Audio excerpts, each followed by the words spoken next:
Eu sei minhas forças, minhas fraquezas, eu sei meu propósito e eu sei com quem que eu quero falar. Agora eu vou contar a minha história. Eu trouxe aqui o storytelling, é outra palavra em inglês que eu detesto, em português ela é narrativa, que é uma forma muito melhor. Às vezes as pessoas nem acham que storytelling é uma coisa diferente, mas não é. Storytelling é a narrativa, é como você vai contar a sua história de uma forma atraente. Então eu vou usar narrativa daqui para frente, tá? É que eu coloco storytelling na apresentação, porque senão as pessoas acham que elas não aprenderam storytelling, porque isso é um termo super usado na internet, as pessoas falam e tal, mas storytelling é só construção de narrativa. Então vamos lá, é uma comunicação simples, clara, capaz de conversar com os mais variados tipos de pessoas e mexer com suas emoções. Esse aqui é o pulo do gato, tá? Você não vai comunicar as coisas de uma forma seca, você precisa conectar emoção com emoção. Você precisa passar a sua emoção e fazer a pessoa sentir que essa emoção é uma emoção dela também. E aí, na hora que ela sentir isso, você ganha a pessoa. Ou seja, contar uma história e a partir dela se conectar com as pessoas, engajá-las, entretê-las e informá-las. Você precisa de uma boa narrativa, então a sua história tem que fazer sentido. Você precisa de clareza, não adianta você falar tudo muito difícil, ninguém entender nada, nem você construir um texto de uma forma confusa, enfim. Você precisa criar laços com o espectador, então eu sei quem é meu público e eu sei quem sou eu. Aonde a gente se conecta? Então, eu preciso construir a narrativa de uma forma que a gente cria essa conexão. E, de novo, o reconhecimento da dor. Então, na hora de construir a narrativa, lembrar quais são as dores do seu público, como que vocês vão juntar as duas coisas. Ela precisa ser estruturada com início, meio e fim, e no decorrer dela é importante apresentar uma transformação concreta e visível. Início, meio e fim, mas eu ainda estou vivendo. Não, aquela narrativa precisa ter início, meio e fim. Então, a Paula, ela saiu, ela cresceu lá na Vila Bonita, uma região pobre, ela conseguiu estudar, ela virou enfermeira, ela é enfermeira lá na rede social, lá na UBS, lá do bairro dela, e agora ela quer ser pré-candidata para melhorar ainda mais as coisas. Então, eu tenho um início, ela saiu de lá, estudou, foi, então, eu tenho um meio, então ela tem há 10 anos enfermeira lá no bairro, e o fim é a proposição dela, a decisão dela de se tornar uma pré-candidata. Não é um fim por si, mas é um fim da história, entendeu? Então, toda a história, toda a narrativa que você construir, ela precisa ter, ela não pode dizer só assim, a Paula nasceu lá, estudou, cresceu, e agora ela é enfermeira. Tá, mas o que isso tem a ver com uma pré-candidatura, entendeu? Não é uma narrativa, não é uma história, entendeu? Você não conecta a pessoa de forma nenhuma aí e não diz para onde está indo. E ter uma transformação concreta e visível. Algumas situações de transformações, e do medo à esperança. Então, por exemplo, a Paula, ela era enfermeira e via toda a situação e tal, mas ela achava que a política não era um espaço para ela, porque a política já está tomada com outras pessoas, a política é um ambiente árido, é um ambiente difícil e tal, não sei o quê. Mas aí ela mudou, ela começou a sentir esperança e ter coragem, e de que, não, ela podia ir lá e fazer. Então, ela foi do medo à esperança, da inação à ação. Ela estava lá sempre só sofrendo os problemas, mas agora ela resolveu agir, ela resolveu ir lá e se propor e dizer que é ela que vai resolver os problemas. Aí tem várias outras, do conflito à solução, então em outras situações você podia estar em meio a um conflito e aí você consegue resolver, do erro ao reconhecimento do erro. Então a narrativa, ela passa por uma transformação para chegar no final, tá?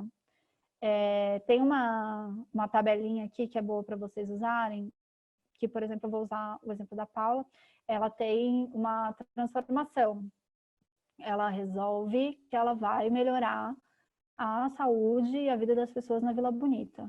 Como é essa situação? Ela vai ser pré-candidata e ela vai se eleger e conseguir ser. E como a situação fica transformada? Fica melhor para todo mundo, porque ela vai se eleger e ela vai conseguir fazer as coisas lá que ela está propondo. E o que a transformação impacta para as pessoas. Então, ela está melhorando a vida das pessoas, tá? Aí, dependendo do problema, você consegue discorrer isso melhor, tal, e te ajudar melhor a estruturar. Aí, eu fiz aqui a storytelling da Paula, para vocês terem um exemplo, tá? Eu sou a Paula Maria. Eu coloquei em primeira pessoa, tem muito político que usa em terceira pessoa, mas eu particularmente acho que rede social de político tem que ser em primeira pessoa, porque as pessoas acessam a rede social com a expectativa de interagir com o político, não com a equipe dele, nem com outra pessoa. E principalmente vocês que são pré-candidatos e depois candidatos, nesse momento a pessoa tem que sentir que está falando com você. Eu sei que às vezes é um pouco difícil você aceitar que outras pessoas escrevam em seu nome quando você precisa de ajuda, mas é muito importante que a pessoa acesse a sua rede social e não sinta que é mais um interlocutor afastando ela dessa relação direta com o político, entendeu? Então, eu acho muito importante que vocês façam a rede social em primeira pessoa. Eu vou ler o storytelling da Paula. Eu sou Paula Maria, tenho 36 anos, todos eles vividos na Vila Bonita.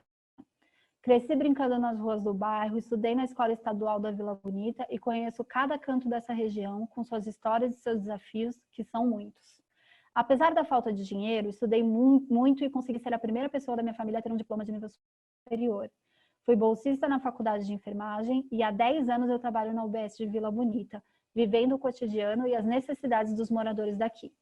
Nunca fui de me envolver muito com política, mas vendo todos os dias o quanto a nossa população tem sofrido com a falta de recursos e o descaso, resolvi aprender e conhecer mais.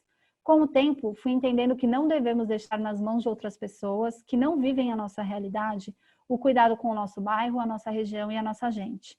Deixei o medo de lado e decidi me apresentar como pré-candidata a vereadora. Acredito que com minha formação e a minha vivência posso contribuir para melhorar a qualidade de vida e o acesso à saúde das pessoas que vivem na região de Vila Bonita e de todas as periferias de São Paulo. Então aqui no final do texto eu trago o propósito dela. Eu conto na história dela quais foram as superações, quais foram as barreiras, quais foram as dores que ela viveu. Então provavelmente na região de Vila Bonita tem muitas outras pessoas que pela falta de dinheiro acharam que não poderiam estudar, acham hoje que não poderiam estudar, mas a Paula conseguiu. Então ela pode te conectar de alguma forma nesse sentido.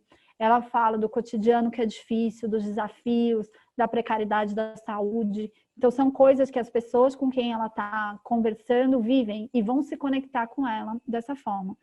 Então, ela conta com sentimento, ela fala como quem conhece, sabe? Ela não traz assim... Paula Maria, 36 anos, enfermeira, há 10 anos, trabalha na UBS de Vila Bonita.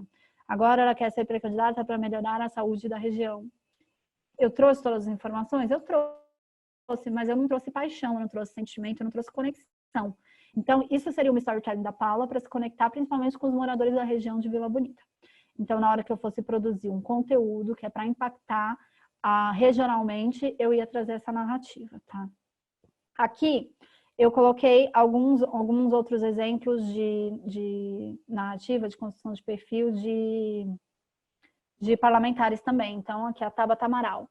Eu sou Tabata, tenho 26 anos, deputada federal eleita por São Paulo pelo PDT. Sou cientista política e há muitos anos trabalho para melhorar a educação no Brasil. Sou moradora da Vila Missionária, periferia de São Paulo, filha de um cobrador de ônibus e uma bordadeira. Tive minha vida transformada pela educação, graças à bolsa de estudos. Estudei ciência política e astrofísica nos Estados Unidos e, mesmo com a possibilidade de ficar lá fora, decidi voltar ao Brasil para lutar por um país com oportunidades iguais para que todos possam sonhar e ser o que quiser, independente de onde nasceram. Sou uma das fundadoras do Mapa da Educação, organização social que luta para que a educação seja prioridade para eleitores e políticos no país. Junto com lideranças jovens de todo o Brasil, também criei o Acredito, um movimento político independente que busca mudar as pessoas, práticas e propostas na política brasileira. Então, ela traz mensagem, ela traz paixão, ela demonstra essa conexão com o Brasil na hora que ela diz que quis voltar para cá, ela traz a bandeira dela, que é a educação, enfim, ela traz uma narrativa que ela saiu de lá da Vila Missionária, ela foi para os Estados Unidos e mesmo assim ela quis voltar para o Brasil para melhorar a educação e dar o acesso a todos, para as pessoas terem oportunidades como aquela que ela teve. A Carmen Zanotto, que é deputada federal do Cidadania, ela diz: catarinense, lagiana e enfermeira. Comecei minha vida política como vereadora e depois fui secretária municipal em Lages, tendo sido a primeira mulher a ocupar esse cargo. A vida pública nos apresenta muitos desafios e nos confronta com os problemas que pedem soluções imediatas. O motivo de eu continuar essa caminhada é perceber que é possível fazer a diferença na vida de muitas pessoas. Sou deputada federal e dentro do meu mandato pauto a minha atuação especial na defesa da saúde através da busca de mais recursos para o sistema público e implementação das leis para que os pacientes possam ter o atendimento o mais rápido possível. É o caso da lei de 60 dias de minha autoria, que garante o início do tratamento contra o câncer em até 2 meses depois do diagnóstico. E a lei dos 30 dias que determina a realização de exames pelo SUS e cortou aqui. Mas, enfim, ela traz uma narrativa que também te conecta. Ela não faz a trajetória de, nasci, cresci e tal, mas ela traz uma narrativa que te conecta de alguma forma. Ela diz que ela está nessa caminhada porque é possível fazer a diferença na vida das pessoas. Ela é a primeira mulher a que ocupou o cargo de secretária de saúde lá na cidade dela. Ela diz que a vida pública apresenta muitos desafios, então ela traz vários aspectos na narrativa dela que podem fazer com que as pessoas se conectem com ela de alguma forma, tá? Eu trouxe mais um exemplo aqui que está muito grande, eu não vou ler, vocês podem ler ele depois, que é do Fernando Holliday. Aqui ele escreve em terceira pessoa, não é o que eu acho ideal, mas é uma forma de fazer também. Mas eles conseguem, mesmo falando em terceira pessoa, construir a narrativa de uma forma que traga uma conexão com ele, com as dificuldades que ele passou, com as bandeiras que ele defende. Depois vocês leem com mais calma, tá?